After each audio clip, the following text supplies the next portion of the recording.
Qu'on juge aptes à aller s'acheter un billet d'avion et à quitter le Canada de bonne foi.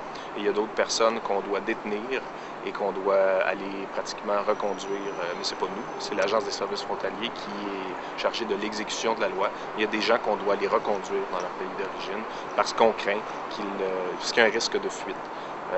Par exemple, si cette personne-là a été retrouvée illégalement au Canada et qu'elle est ici depuis X nombre d'années, à ce moment-là, on va probablement la détenir. Le système de détention qui a été construit à Laval, ils en sont tout fiers. Hein. C'est vraiment presque un camp de vacances. Ils le présentent comme un camp de vacances.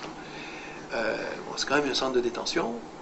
En fait, qui sont les détenus, c'est toute personne qui n'est pas citoyenne canadienne, sauf en ce qui a trait aux enfants. Vous pouvez avoir des enfants qui sont canadiens parce que leur parent est détenu sous un mandat d'immigration et l'enfant est sous la responsabilité du parent, donc il peut être en centre de détention. Okay. Mais sinon, a priori, c'est des non-citoyens. Il y a 3 motifs de détention. Une personne qui a été interdite de territoire et qui peut constituer un danger pour la sécurité publique du Canada. Vous avez les personnes dont l'identité n'a pas été prouvée de façon satisfaisante. Et vous avez aussi des personnes qui constituent un risque de fuite. Donc, ils ne vont pas se présenter pour un contrôle d'immigration, pour leur renvoi dans leur pays d'origine. Et aussi, il peut y avoir un autre motif qui est, au début, à leur arrivée, il y a un contrôle qui s'effectue par l'Agence des services frontaliers de, tout ce qui est aspect sécurité, avec sous la nouvelle loi, se fait au début du processus et pas à la fin. En fait, oui, c'est discrétionnaire. C'est vraiment la décision de l'agent. Oui, parce que la détention en tant que telle, c'est l'atteinte au droit à la liberté. Aussi, selon la Convention sur les droits des réfugiés, une personne qui arrive au Canada pour demander l'asile n'a pas besoin d'avoir ses documents d'identité. On ne peut pas être pénalisé parce qu'elle n'a pas ses vrais documents. Après toutes ces démarches, dans le cas d'un refus, les demandeurs d'asile doivent quitter le pays ou passer à la clandestinité. Mais pour certains, la situation est absurde. Ils ne sont ni renvoyés ni autorisés à rester. Ils se trouvent dans les limbes juridiques de l'immigration.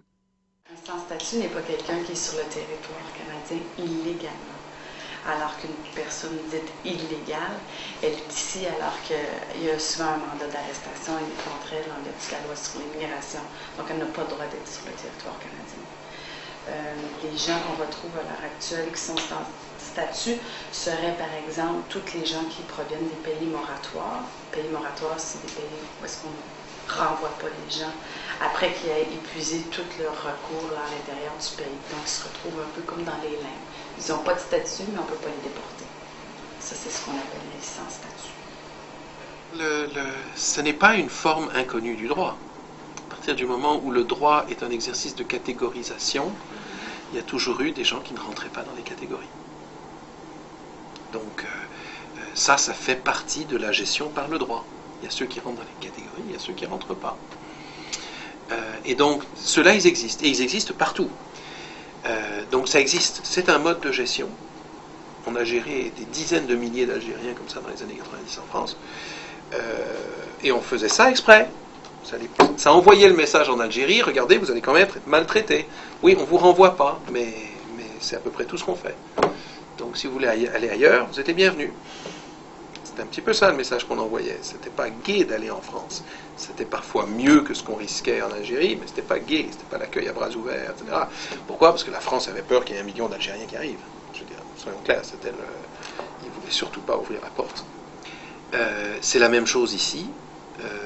On ne veut pas plus de demandeurs d'asile zaïrois, congolais, on ne veut pas plus de demandeurs d'asile colombiens. Alors ceux qu'on accepte, on les accepte, et il y a des acceptations qui sont tout à fait, pour ces pays-là, dans la majorité des cas, je pense que le taux d'acceptation est élevé, mais il y a ceux qui sont dans l'autre pourcentage, ceux qui n'ont pas été acceptés, et comme on n'a pas de système d'appel digne de ce nom dans la reconnaissance du statut de réfugié, et qu'il peut y avoir des cas, en effet, où il n'y a rien dans l'histoire, on ne les renvoie pas, mais on leur donne aucun papier. Alors là, moi, au plan du droit des droits fondamentaux, je trouve qu'on devrait leur donner un document, qui est une autorisation de rester au Canada, et qu'on devrait leur donner le droit de subvenir à leurs besoins, avec une autorisation de travail. et que ça durera jusqu'à la fin du... Je dirais que ceux qui ont l'air le plus défaits, chez moi dans mon bureau, c'est ceux qui sont sans statut.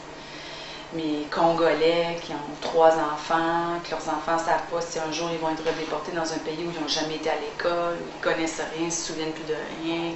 Donc ils ont l'anxiété de leurs enfants, eux-mêmes ils ont de la misère, ils sont déprimés, ils n'ont pas capable de travailler, donc l'insécurité. Eux, ils n'ont pas été capables de se faire une vie encore. Mais comment expliquer, là, je vais vous poser une question bien naïve, là, comment expliquer quelqu'un qui est refusé comme réfugié et que vous ne pouvez pas retourner chez eux? Pour un migrant, le choix du Canada n'est pas un choix facile ni évident, parce que notre pays est difficile à atteindre. Mais l'attrait économique reste important. Notre richesse agit comme un aimant. Ben, je vous dirais, au niveau la fameuse mondialisation, c'est un des effets de la mondialisation. Alors les gens, les transports se sont améliorés de façon exponentielle depuis quelques années, encore qu'il y en a qui migrent à pied, très souvent, qui marchent des jours et des jours, mais le transport, donc c'est une des conséquences, si vous voulez, globales, c'est une des conséquences de la mondialisation.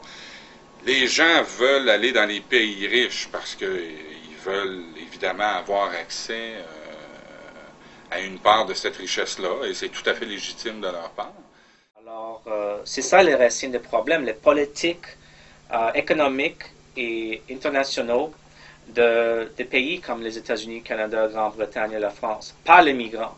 Alors, il faut complètement changer le paradigme et dealer avec les réels problèmes et pas avec les migrants. Alors, des groupes comme nous, un groupe modeste ici à Montréal, on ne peut pas faire tout, mais on essaie de créer un contexte d'entraide, de support, d'aide mutuelle entre les migrants et des alliés pour créer un contexte où on dit c'est pas vous les criminels, les vrais criminels, c'est des agences frontaliers, etc., qui essaient de toujours défendre un système qui est complètement injuste. Alors, au-delà de l'illégalité et de la précarité, les personnes en situation irrégulière sont aussi des travailleurs. Ils sont par conséquent utiles, pour ne pas dire nécessaires.